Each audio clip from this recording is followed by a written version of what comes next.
Interesting little scripture. I quite like just grabbing something out of Proverbs and putting it into context. So we're going to look at Proverbs 16:32. 16:32. And it says this: He who is slow to anger is better than the mighty, and he who rules his spirit than he who can take a city.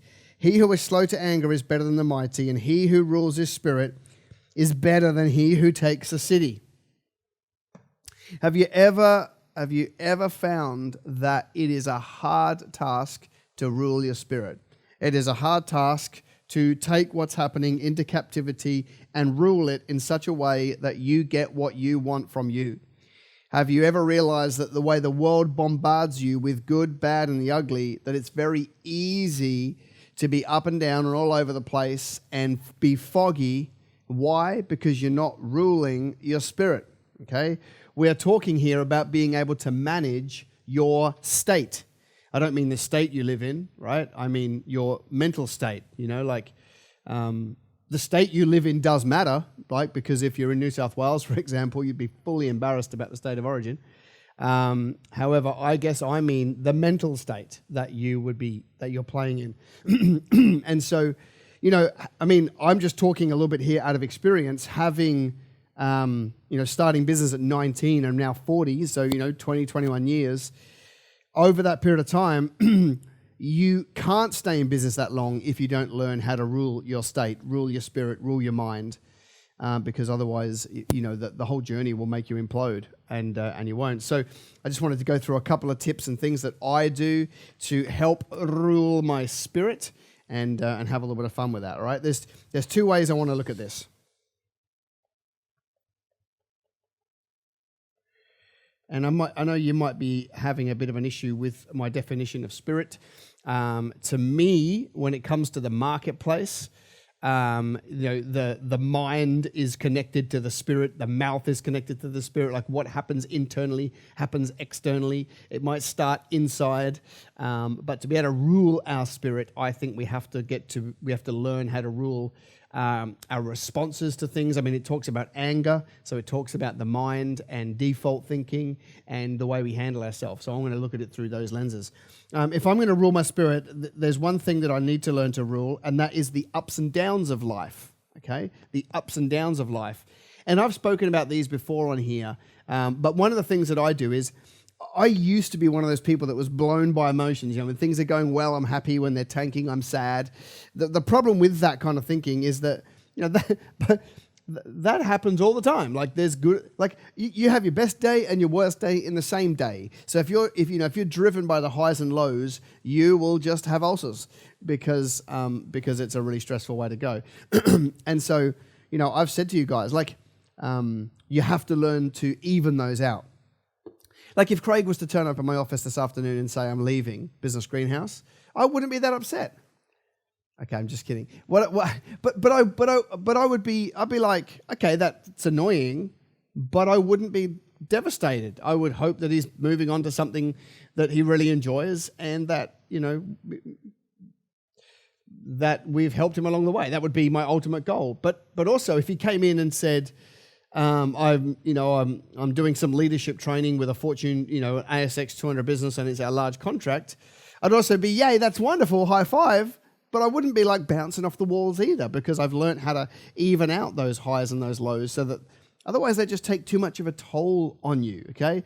You want to control the controllables, all right? So a lot of that stuff is not controllable, so that's kind of the way I view it, all right? So that's the way that I rule my highs and lows. I don't get too massively excited about the highs. I certainly don't beat myself up over the lows, and I've found a way to do that equilibrium.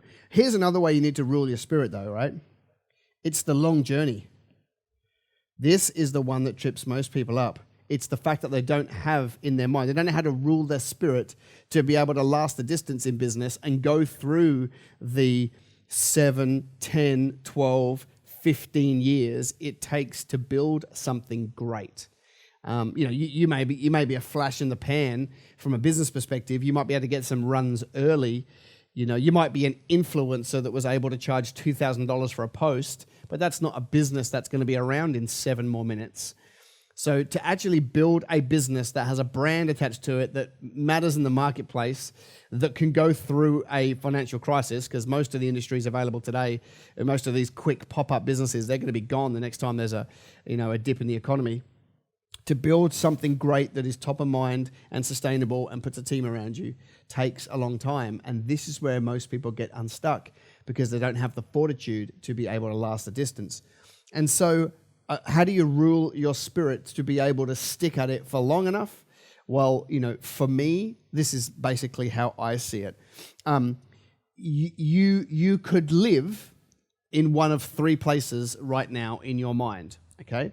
So if I just put a dotted line down here and I call this today, then, and this is the future and this is the past, then some people, some of you guys, would be living out here somewhere, okay? They're living in the future in their mind, okay? They are, they're always thinking and operating and charging hard towards a much bigger business.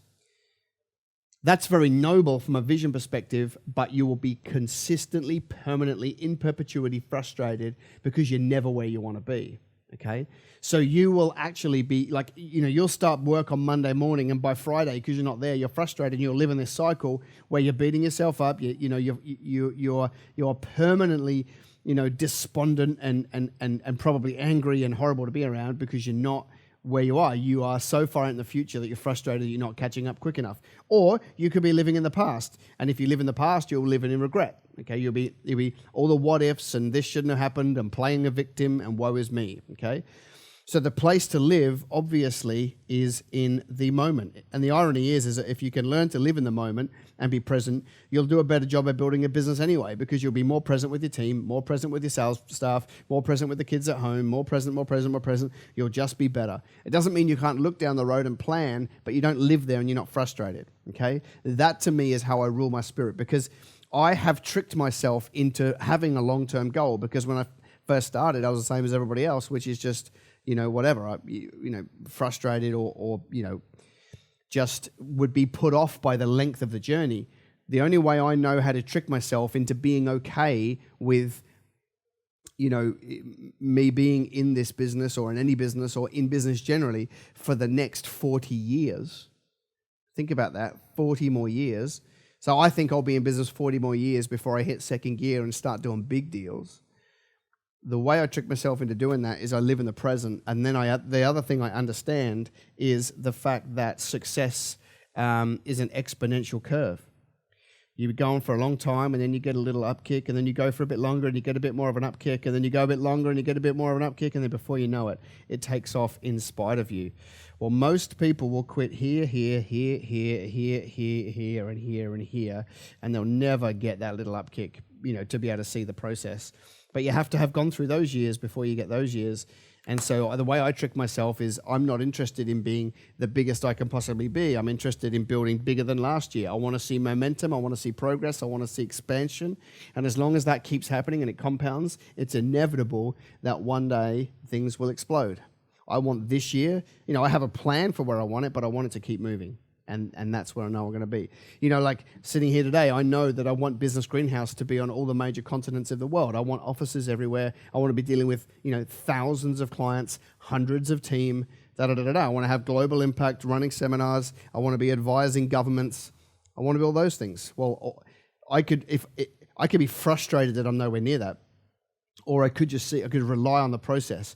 I need to chase down bigger and bigger and bigger and bigger, and the process will look after itself. That's the things that I do to trick myself into ruling my spirit, ruling my mind, ruling my body, so that I know that I can give myself the best chance of getting to where I want to be.